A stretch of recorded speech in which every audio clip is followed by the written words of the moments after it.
Thanks for joining us from the Ohio AgNet Voice You Know with the News You Trust studio, sponsored by Grain Equipment Company, where innovation meets execution.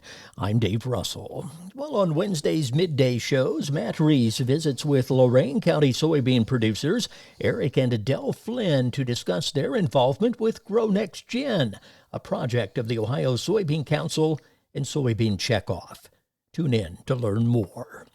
Well, with our Ohio Corn and Wheat Growers Association update, Dale checks in talking ethanol. Dale? Joining me is Wendy Osborne, Director of Marketing Development for Ohio Corn and Wheat. Today, we're going to talk about ethanol. First of all, give us a description. Where is our current ethanol use worldwide? The United States is the largest producer of ethanol in the world. That's kind of an amazing fact. As much as ethanol is used around the world, that the United States still is the top producer of the world. The United States is the largest consumer of ethanol. So we do use a lot of ethanol here domestically, especially with our 10% mandate on ethanol use. But we're followed by Brazil and China, also are large consumers of ethanol. When we look at consumption, is it an advantage in the marketplace to be able to have the corn locally, produce it into ethanol locally, use it versus what does it add to it? Because we're going to talk about exports next.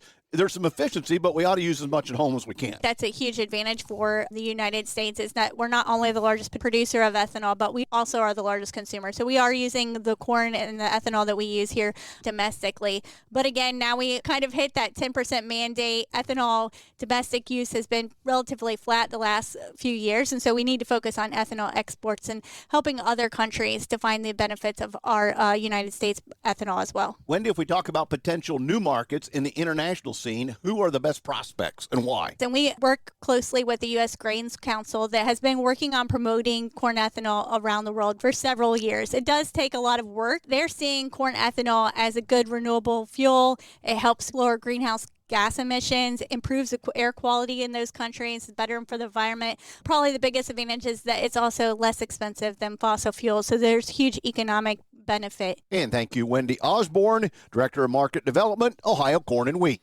Republican governors have written Congress on the urgent need to update the 2018 Farm Bill. In the letter, the state leaders emphasized how the agriculture industry has experienced high inflation, high input costs, high interest rates, catastrophic weather events, natural disasters, regulatory uncertainty, and a growing agricultural trade deficit. Farmers are projected to lose up to $35 billion in lost profit this year alone. Well, new U.S. and world ag supply and demand forecasts are on the way. Tuesday's USDA supply and demand report will not have any new information on U.S. crop production. However, USDA Outlook Chairman Mark Jekanowski says traders will have lots of other things to focus on in that report. For example, our export forecasts, especially corn and soybeans, very strong export pace in recent months has been supporting the corn price in particular, soybeans as well. USDA also will be reporting on wheat crop developments in Australia and in Russia, and of course, the prospects for the South American soybean crop. And that is clearly, influencing the current outlook for U.S. prices and export demand as well.